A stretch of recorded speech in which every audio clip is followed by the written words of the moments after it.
Sometimes the truth demands to be told, even when it hurts. I had been married for 8 years to Daniel, a man who once felt like home. My name is Alara, and this is the story of how one autumn changed my life forever. It's not a story I'm proud of. Homes can grow silent, and ours did. The laughter faded into sighs. The warmth turned into distance. We shared a roof, not a life. When the silence became too heavy, I packed a small bag and left, just for a while.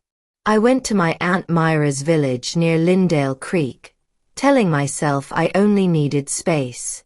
I didn't know I was walking into a storm that would test everything I believed about love and loyalty. The village was peaceful in a way the city never was. Crisp air, soft light, golden fields swaying like quiet prayers. Aunt Myra welcomed me with warmth and flour on her hands. "Rest, Alara," she said. "Let the world breathe without you for a while." Her husband, Uncle Stefan, was a man of few words. Tall, calm, hands rough from the soil. When I arrived, he nodded politely, his eyes unreadable. Some people hide entire stories behind silence. I didn't know then that his silence would soon find its echo in mine. Days passed softly. I walked the trails behind the farmhouse, watched the river catch sunlight, breathed in the scent of damp soil and wood smoke. For a while, I thought peace meant the absence of noise. But sometimes peace makes space for what you've been avoiding. And that space can fill with longing. One morning, I heard shouting near the old shed. I ran toward the sound and found Stefan struggling with a frightened horse tangled in its harness. The animal kicked wildly while he tried to calm it. Without thinking, I ran in to help. Together, we steadied the creature until it finally settled. When it was over, he turned to me, breathing hard. Our eyes met. It wasn't gratitude I saw there. It was something deeper, something that made my heart stumble. "You've got a brave heart, Alara," he said quietly. I smiled awkwardly, pretending not to feel the warmth that rose to my face. But that moment stayed with me. After that day, he began speaking to me more often. Small things at first about the fields, the weather, the harvest. Then deeper things about my work, my marriage, my dreams. He listened in a way Daniel hadn't in years. When I spoke, he didn't interrupt. He looked at me as if every word mattered. And for someone starving for understanding, that kind of attention felt like air. One evening, we were stacking firewood at sunset. The light was golden, the air still. I brushed a strand of hair from my face, and he said softly, "You deserve to be seen, Alara. You deserve warmth." His voice lingered. I froze. For a heartbeat, neither of us moved. Then I turned away, pretending I hadn't heard. But the words stayed, echoing through me long after the light disappeared. That night, I sat by the window, watching the moon spill over the fields. I thought of Daniel and how far apart we'd drifted. How much of me had gone unnoticed. And somewhere between guilt and ache, I realized how easy it is to mistake attention for affection. The next morning, Aunt Myra noticed my silence. She smiled gently. "You dream too much, child. Go walk. Let the wind clear your head." Her kindness weighed on me. If she knew what was stirring inside me, she'd never look at me the same. That afternoon, Stefan found me near the orchard. The air smelled of apples and rain. He spoke softly about choices, about how life slips away when we wait too long to feel alive. His words were careful, but his eyes weren't. They searched mine, unguarded and full of something I couldn't name. And I felt something in me break, not out of desire, but recognition. Someone saw me again. I should go, I said. He didn't stop me. He just nodded, a trace of sadness in his smile.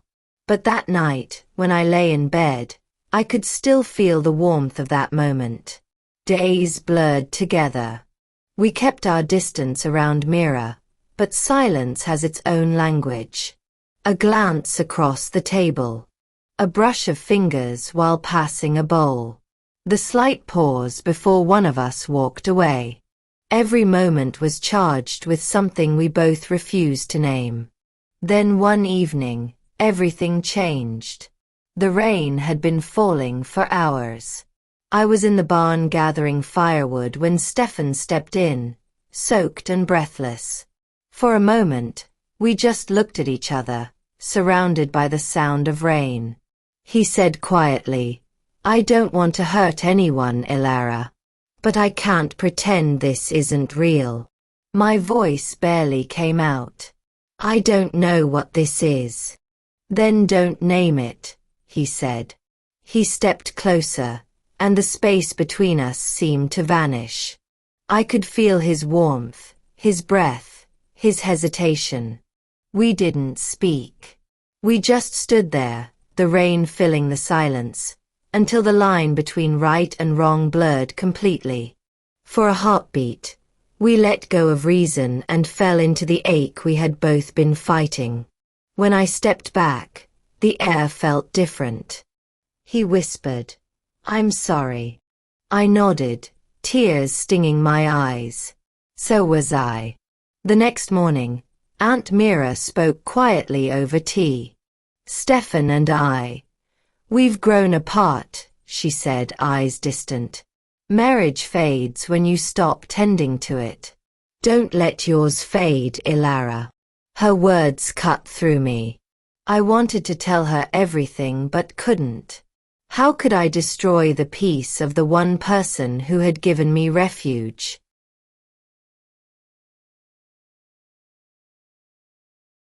Later that day, I told Stefan I was leaving.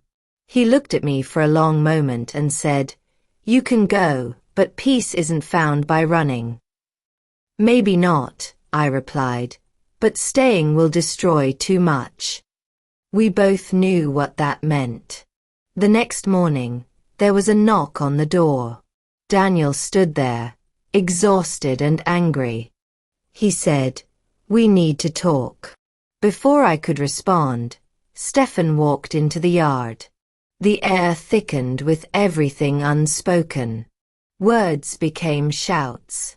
Pain became anger. Then everything unraveled. Daniel swung first. Stefan fought back. Mira screamed. I ran between them, trying to stop what couldn't be stopped. A flash of metal.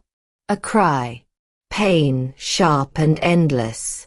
Then silence. When I opened my eyes, the world was fading.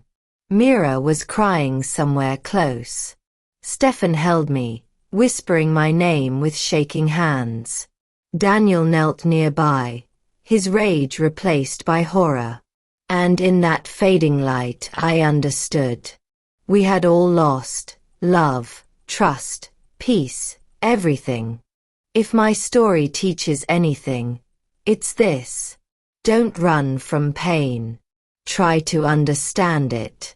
Don't confuse being seen with being loved. And never let loneliness choose for you. What would you have done if you were me? Would you have stayed, or left long before everything fell apart? If this story touched you, please like, share, and subscribe. Sometimes, the hardest confessions are the ones that sound like love.